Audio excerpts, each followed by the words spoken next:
thumbs up. Hindi man siya lawyer, kaya niya. Wow, sino? Ang kaya niya. Nakapaw. Sino yan? O, sige. Hindi man lawyer. Sino? Si Gatchalian? Agoy.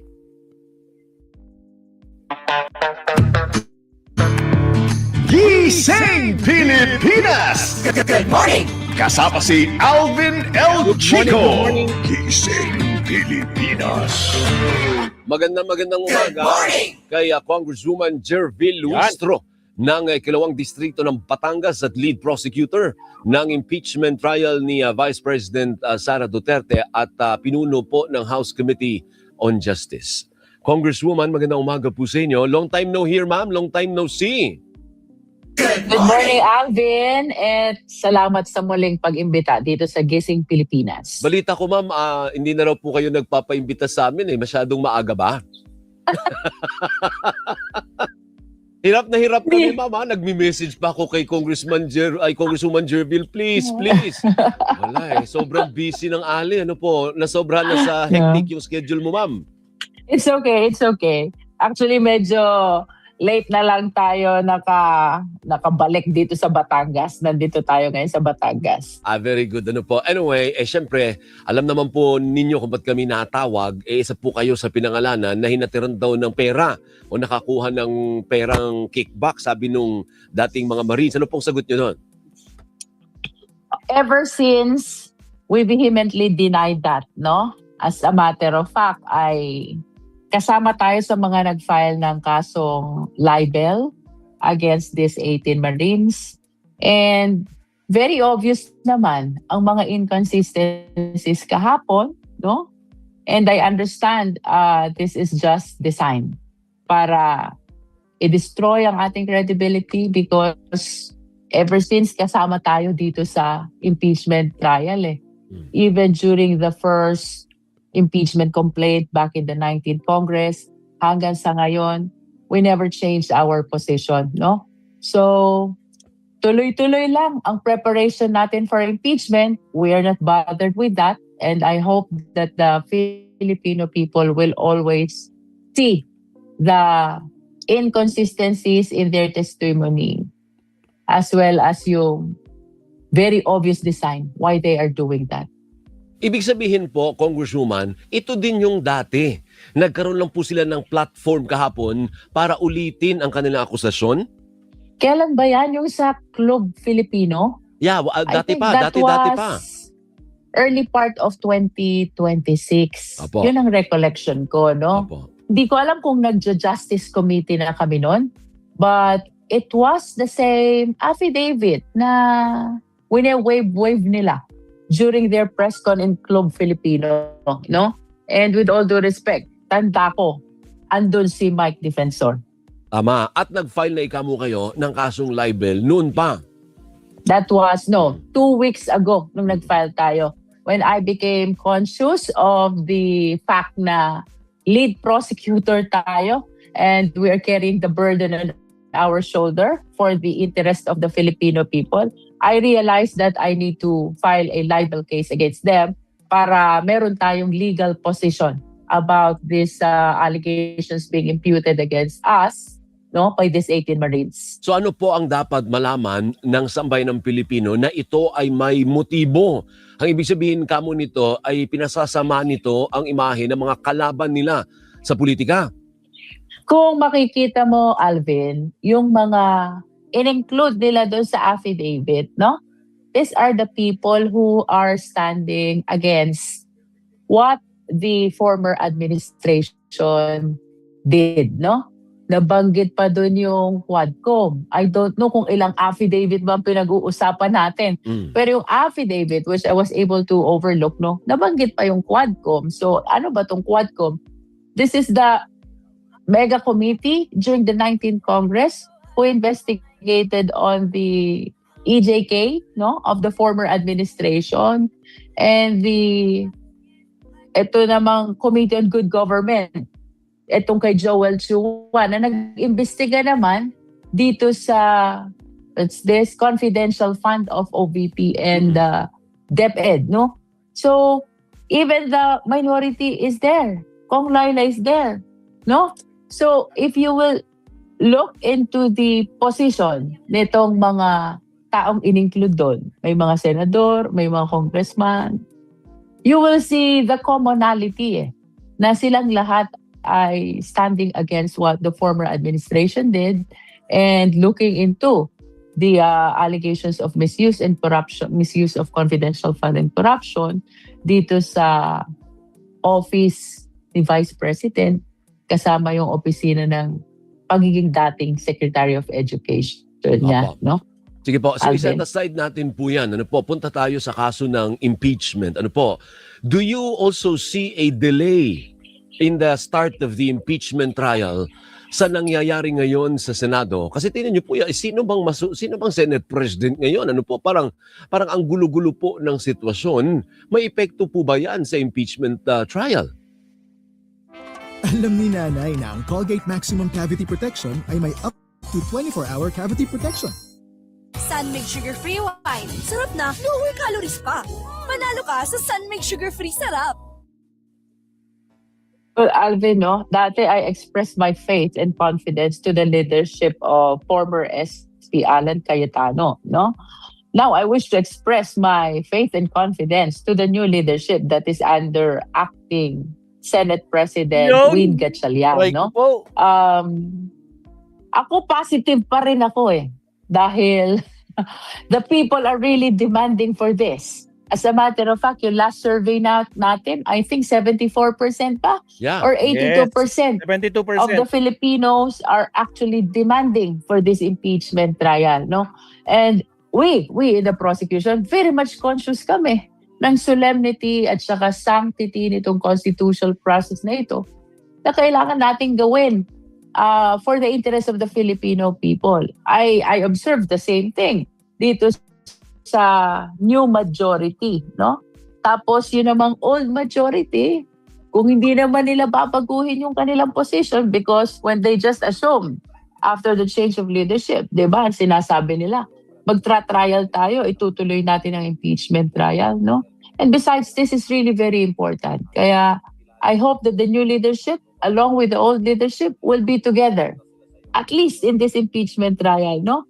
Ang dami na ng ating nasaksihang the issues surrounding the change of leadership, no? The commotions, most especially, that are Opo. happening in Senate. Opo. Dati may habulan at saka takbuhan. Ngayon naman may balyahan. Pero pag hindi po naayos yung impasse, kasi sa ngayon it appears na may impasse. Ano po? Kung walang mag-referee, walang magsabi, halimbawa like a Supreme Court na, ikaw ang tama, ikaw ang mali. Ano po? At remember, parang 3 weeks na lang. Ay, hindi pala. Isang buwan na lang, July 6 na. Wait, Alvin. June 15 from the original timeline na Opo. nilabas nila sa media. Opo. June 15 is the deadline for filing of pre-trial brief, no? Oh. And then June 18, we're supposed to appear there for kaya nga. pre-trial conference. Kaya nga. So it's less than 2 weeks. Kaya nga. Para 1 week na lang yan. Kaya nga po. So sino ang kinikilala ninyo in as far as the prosecution is concerned? Sinong kinikilala niyo kung saan kayo magsasubmit? Kasi meron kang pagsasubmitan yan eh. Yes, correct. With all due respect to the former leadership, no? Uy. But the House of Representatives already recognized the new leadership, no? When we approve our concurrent resolution to adjourn Senate, the concurrent resolution was likewise approved by the new leadership. So to us, it operates as a recognition by the House of Representatives of the leadership of acting President Win Gatchalian, no? Acting Senate President Win Gatchalian, no? So kami naman, we are part of the institution. In fact, as 11 prosecutors, we represent the House of Representatives. Hindi naman magandang tingnan na magkaiba pa kami ng position, no? Definitely, we will be following kung anong position ng House. And that is, they are recognizing the legitimacy of the leadership of acting Senate President Win Gatchalian. Therefore, to your question, kanino kami magsasabit ng pre-trial brief? We will be submitting that to under the new leadership kay acting President Win Gatchalian. That is with all due respect to the former leadership of former SP Alan Cayetano. So if that is your position, madam, ibig sabihin po niyan, malinaw sa inyo, walang contest. Kasi para naman sa iba, may kalituhan eh. And as far as the House is concerned, there is no question si Gatchalian ang acting Senate President. In which case, hindi kailangan pumunta ng korte? Is that what you're saying? Kasi ang iba naman, hindi, pumunta kayo sa Supreme Court to once and for all determine sino ang tama sa inyo. Definitely, anyone can go to the Supreme Court at yung petition nila, kagaya nung sa impeachment, pwedeng may prayer din for issuance of TRO, no?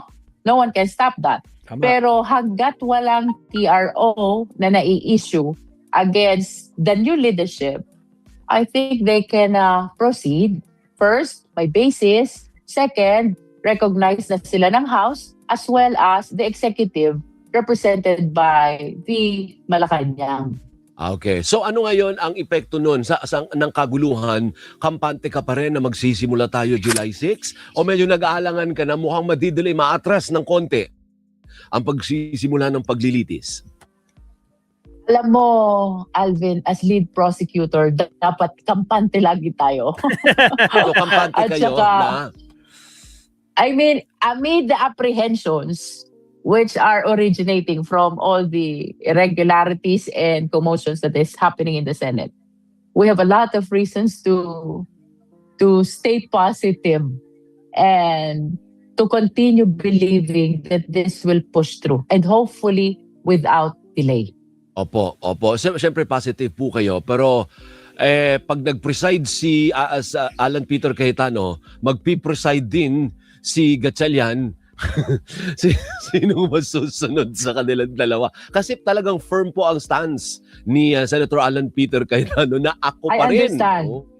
I understand, Alvin, but with all due respect sa kanya, we need to follow the direction of the institution which we represent. Okay. The House of Representatives already recognized the leadership of acting SP Win Gatchalian. So to your question, just to respond, no, in case dalawa ang notices for trial, we will be appearing before the leadership of acting SP Win Gatchalian. Ayan. So and you don't see any problem naman, ma'am, Congresswoman, na hindi abogado si Gatchalian. Okay lang yan na ang presiding officer ay hindi abogado. Kasi kayong prosecutors, abogado lahat, hindi ho ba?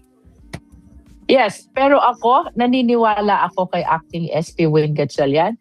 He has been very diligent in as far as his legislative works are concerned, no?